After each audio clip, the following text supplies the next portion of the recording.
My fellow citizens and residents, last Friday, the 17th of April, after a long debate in the National Assembly, a resolution was passed by a two-thirds majority, as required by the Constitution, to extend for 6 months the state of emergency which began on the 28th of March 2020.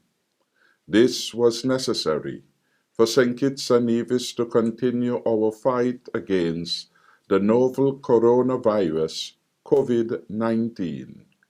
This worldwide pandemic threatens the world, and St. Kitts and Nevis is no exception.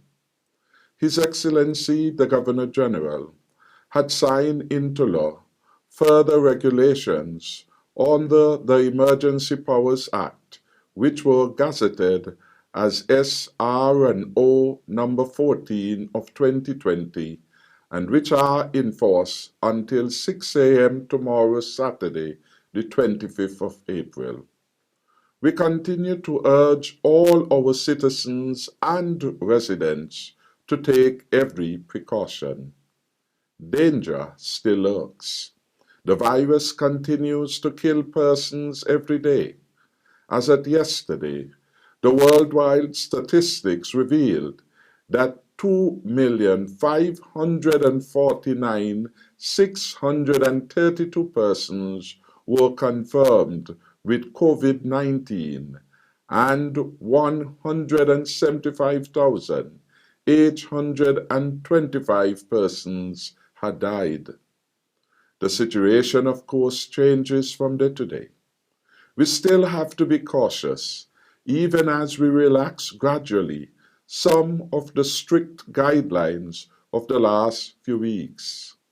Tomorrow, Saturday, the 25th of April, another SR&O number 15 of 2020 will introduce another round of regulations under the Emergency Powers Act to fight the COVID-19.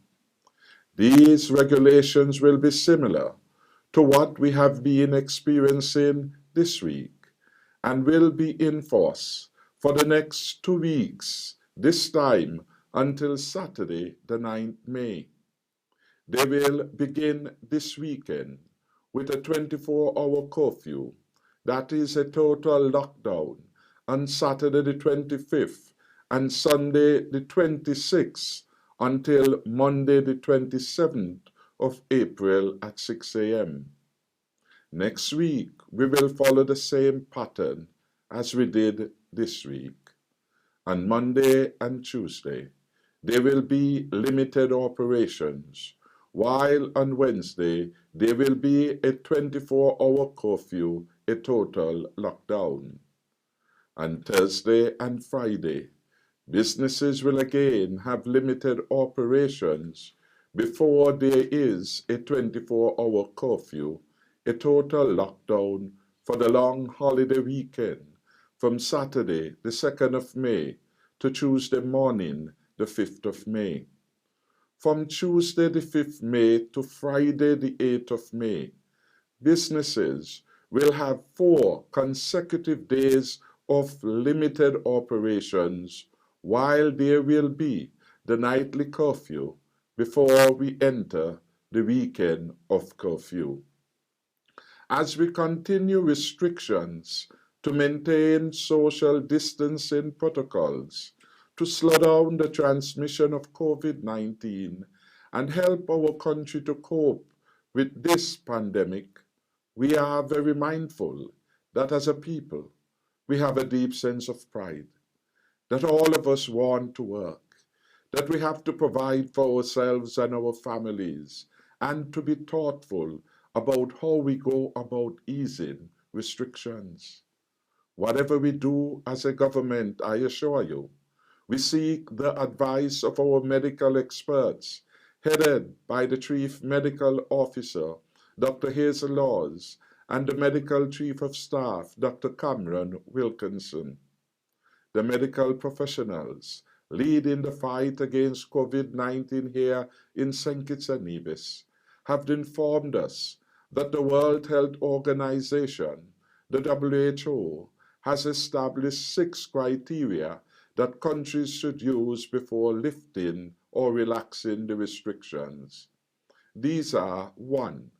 Controlling the transmission of the virus. 2. Ensuring that the local health systems are able to detect, test, isolate, and treat every COVID-19 case and to trace every contact. 3. Ensuring that outbreak risks are minimized in special case settings such as healthcare facilities and nursing homes. 4.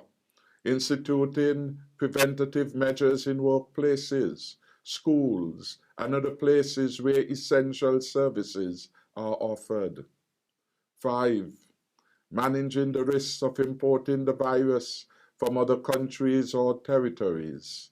And 6. Fully educating, engaging, and empowering communities to live under what has been described as the new normal.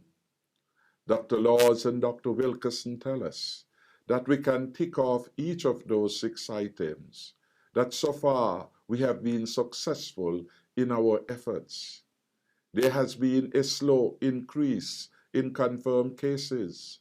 We have been assured that we have an aggressive contact tracing system in place, and that we here in St. Kitts and Nevis have tested all who needed to be tested at this time. They have reported that the latest batch of tests done this week have all been returned negative, all 17 of them.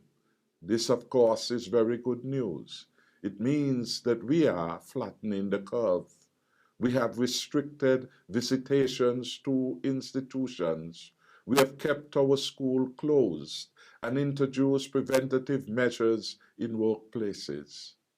Our borders remain closed, and we have mitigated the risk of importing the virus from other countries, while we continue to provide daily briefings to keep our citizens and residents abreast of everything COVID-19. This is why we are cautiously optimistic, and why we have begun to gradually get back to a sense of near normalcy, while ensuring that at all costs we do not endanger anyone's health. We in the Cabinet will continue to monitor the work of the health team and the National COVID Task Force. We will continue to invite and review their advice, which has been reliable and put us in a very good place at this time. I want to thank all those who have worked so diligently over the past few weeks to protect us, our communities, and indeed our country. Many of our citizens and residents have shown a sense of selflessness and a commitment to duty and a belief in country that should make us all proud. I must single out our medical and health professionals, the doctors, the nurses, the EMTs, and all other support staff, our security personnel, and numerous teams at the NEOC in St. Kitts, headed by Mr. Abdia Samuel, and of course, the EOC in Nevis, who have all worked tirelessly to help keep us at home and adhere to the social distancing protocols at business establishments. Let me urge all our people to continue to do what is necessary to keep you and your family and your community safe. We must follow the health guidelines that all of us have been told to follow over and over again. And they are quite simple. Wash your hands. Do not touch your face. Sneeze into your elbow or tissue, and then dispose of it properly. We must wear our masks in public spaces, sanitize our hands, and we must be conscious of and practice social and physical distancing at all times. In conclusion, I wish to thank the national community for the excellent cooperation and support, for the strong measures we have been implementing to save lives here in St. Kitts and Nevis. Remember, this pandemic is a serious threat to our way of life. We must take all necessary precautions to reduce the risk to ourselves, our family, community, and indeed our beloved country. We are in this fight together, and together in unity we shall triumph. May God bless us all, and may his mercies long be with us. I thank you.